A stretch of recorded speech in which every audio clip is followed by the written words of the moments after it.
pas tout déconner, mais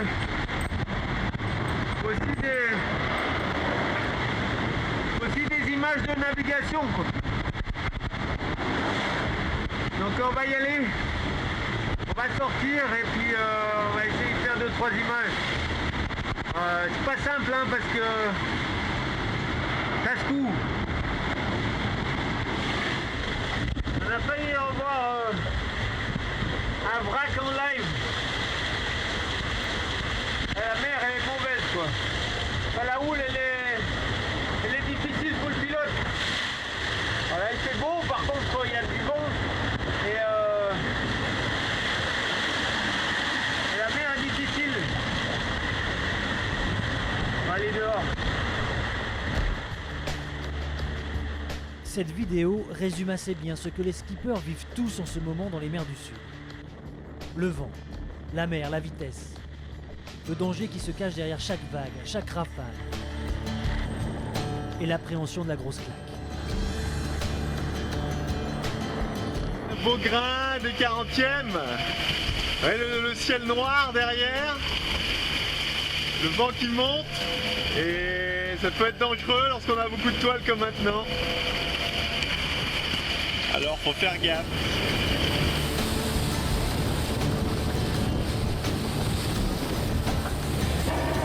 Ça va vite aujourd'hui, il y a 25 nœuds, 30 nœuds de vent. Belle manœuvre ma foi, même pas mouillé.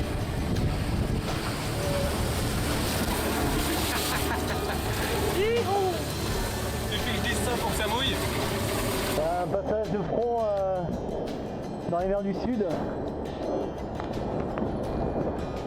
La déprise.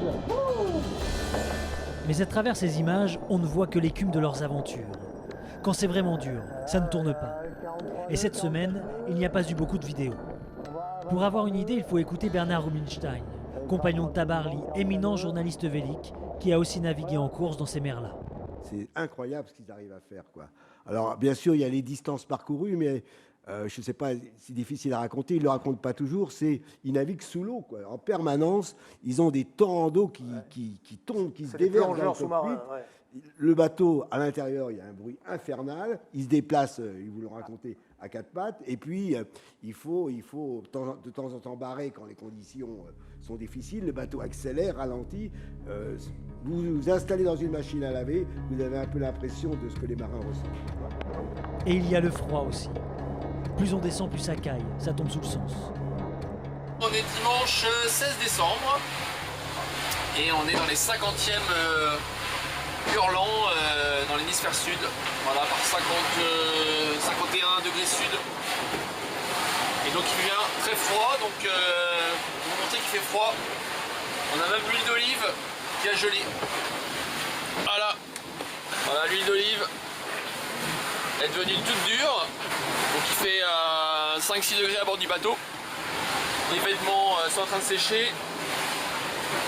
Voilà, on a sorti la couverture polaire ici pour dormir avec l'oreiller, le matelas, les gants, la cagoule, les gants polaires, le maxi-ray. Toute la panoplie est là. Voilà. Et dehors, bah ça mouille, il y a de la mer, il fait froid, voilà, avec des grains qui passent, quelques éclaircies, donc voilà, c'est bien agité encore. Et on va aller passer la porte Est-Australie. Armel Lecléache est lancé dans un incroyable chassé-croisé avec François Gabard, bord à bord inédit dans le Vendée Globe. C'est proprement extraordinaire. Ils survolent la course, explosent le temps du passage du Cap Lewin, sont évidemment les premiers à entrer dans le Pacifique. Bienvenue à bord de Massif qui vient de rentrer dans l'océan Pacifique. Voilà, j'ai pas vu la différence entre l'océan Indien et l'océan Pacifique, mais ça a changé. Et comme vous pouvez le voir, le soleil va pas tarder à se coucher. On est à peu près à l'opposé, vous êtes pile sous mes pieds, ou l'inverse. Tout ça parce qu'ils ont tiré un profit maximum du passage d'un front il y a une grosse semaine. 10 jours qui ont changé la physionomie de la course. Ils arrivent à rester plus longtemps devant des fronts. Et ce qui est du coup surprenant, c'est que ceux qui sont derrière prennent des boîtes. Caramel. Ouais. Et ça, c'est forcément pas évident à vivre pour ceux qui sont derrière. Parce que non seulement les premiers sont devant le front avec le vent bien orienté, la mer bien rangée, et puis eux ils sont derrière avec moins de vent et la mer désordonnée, ils voient les premiers se barrer, donc c'est pas facile à gérer. Et chaque jour qui passe, François et Armel accroissent leur avance. De façon inexorable, toujours mieux placés, toujours plus rapides. Vendredi 21 décembre à midi, leur premier poursuivant, Jean-Pierre Dick, est à 550 000. Alex Thompson et Bernard Stamm à 880. Pour autant, on ne se risquera pas un quelconque pronostic. Question d'amour-propre, certainement. Bien malin peut dire qui va gagner le Vendée Globe. Celui qui se porte à ses jugements est proche d'un imbécile. Il n'empêche, derrière François et Armel, ça pioche. Wouhou! Hard. C'est dur. Monter dans le mât, c'est pas mon truc. Là, je suis en train de finir de réparer. Là, je fais une bouture sur le galon, on appelle ça. Condition, par contre.